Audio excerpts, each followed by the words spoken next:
Château de Courcelles, les cuisines avec Benoît. Bonjour, bienvenue dans nos cuisines. Merci. Donc voilà, où on est ici. Donc, ici, on est organisé en différents box, différents compartiments où on a le poisson, la viande, les entrées, la pâtisserie. Ici. Donc ici on a l'avantage d'être dans une cuisine lumineuse déjà, parce que c'est pas toujours donné en fait d'avoir des cuisines aussi claires et qui donnent sur l'extérieur. Très plaisant, oui. Ouais. Avec un superbe ciel bleu aujourd'hui. Oui. Bonjour. Bonjour. Romain et Mathilde qui sont des stagiaires, on accueille des stagiaires un peu de différents horizons, différents cursus, autant des cuisiniers que des pâtissiers.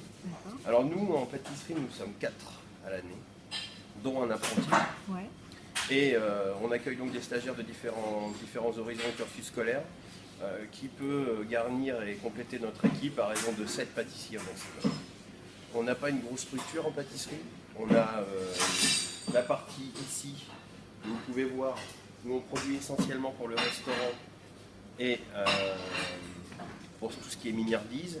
Et en bas, après, on continuera la visite et je vous ferai découvrir un petit poste qu'on appelle le tour, où on fabrique le pain, les viennoiseries, tout ce qui est prestations d'accueil, cake, cookies, prestations d'arrivée, de départ, des petites attentions qu'on met au départ de chaque client et bien entendu à leur arrivée aussi. J'ai eu la chance de déguster le dessert du jour. Le dessert, un petit dessert exotique. Avec la passion. Voilà, c'était un petit insert passion dans une sphère à la mangue.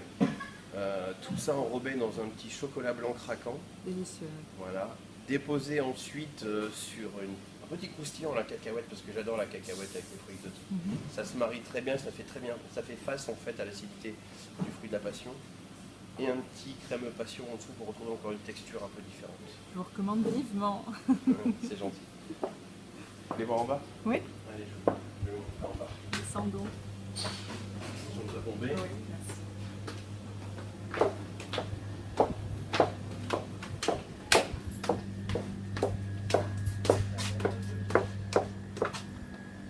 Donc voilà, ici c'est la partie inférieure de la cuisine. Bonjour. C'est pareil, alors voilà encore des pâtissiers qui se cachent un petit peu partout. Et on va approcher de cet endroit en fait, qui s'appelle le tour. Valérian, l'apprenti de la maison, voilà, qui sera avec nous encore l'année prochaine. Il passe une étape supérieure, il va passer son BTM. Bravo. Et voilà, donc en fait il décide de rester avec nous et il sera toujours le bienvenu et ça va dans la continuité de sa formation. Donc ici voilà, là on fabrique le pain, on fabrique les viennoiseries. On a un tour donc avec un morte qui est réfrigéré qui nous permet de garder toutes les pâtes à bonne température, surtout pour les feuilletages et les pâtes à viennoiserie, vraiment pour avoir une optimisation assez sympathique de la fabrication du feuilletage. Ici, les chambres de pousse, voilà, avec ici le pain. Vous faites tout vous-même? Oui, tout est fait nous-mêmes. Le pain est fabriqué le matin. La baguette traditionnelle, Voilà. le pain aux céréales et puis le pain aux olives. Le pain aux céréales et le pain aux olives. J'ai eu la chance de goûter, c'était excellent aussi. Ouais, ça vous plaît? On a une bonne farine, on travaille avec une farine de Troyes. Voilà, qui est fabriquée à Troyes et dont la particularité d'une de ces farines est qu'elle est en partie composée de farine de meule.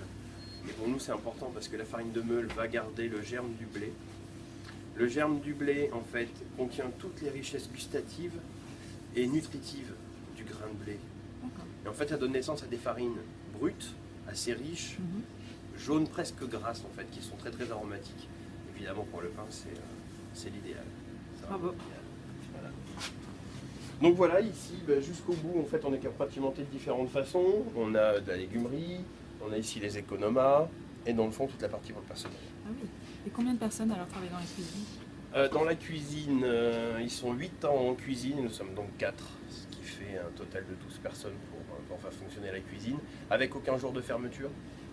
D'où la raison aussi de ce nombre en pâtisserie, parce qu'il en faut un qui prenne en charge les petits déjeuners, la fabrication du pain et tout le reste le matin, et puis un autre minimum qui puisse prendre en charge en fait les services et le reste. Donc tout ça est étayé par nos diverses stagiaires.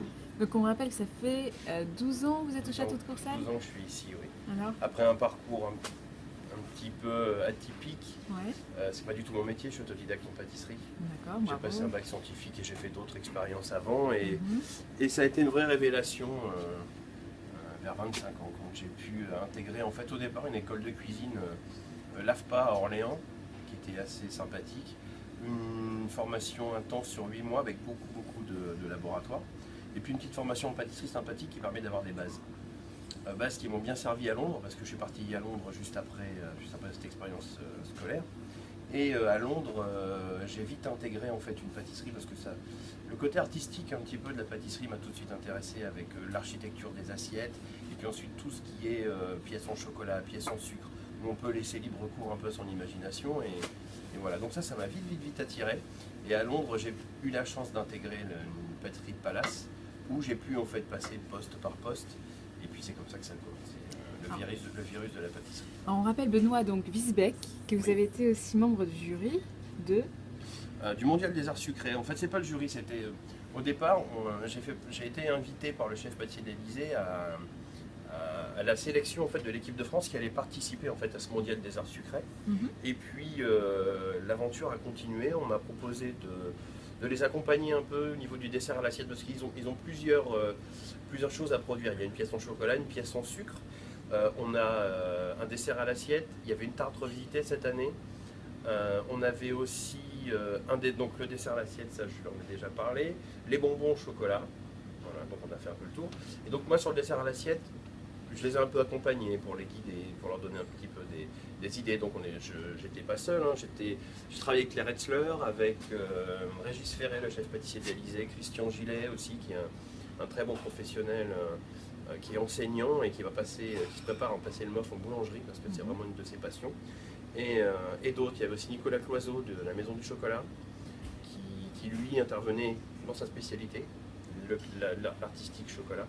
Et puis plein de gens qui se sont greffés, Guillaume Mabillot aussi qui était très présent. Et donc c'était une aventure humaine comme ça d'accompagnement sur toute l'année. Et puis à l'issue, la Coupe du Monde. Et on a eu un très bon résultat vu que la France l'a gagné cette année. Ça fait quelques années que les Japonais la détenaient. Ah. Et on l'a ramené enfin au pays. Donc effectivement ça a été très C'était quand?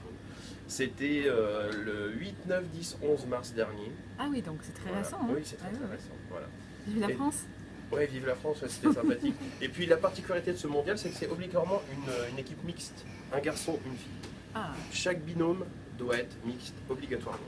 Donc il y avait 16 équipes internationales, le Japon, le Canada, on a eu la Malaisie, on a eu le Brésil, qui ne sont pas spécialement en plus pour le Brésil, qui ont des petits moyens, qui n'ont pas les moyens des Japonais, des Français, qui n'arrivent pas avec des matériels démentiels, mais qui arrivent vraiment avec toute leur passion et qui ont créé vraiment des belles surprises par rapport au peu de moyens qu'ils ont au départ. Ouais. D'accord. Benoît, merci beaucoup. Avec plaisir. Château de Courcelles, C'est ça. mai 2014. À très bientôt. À bientôt.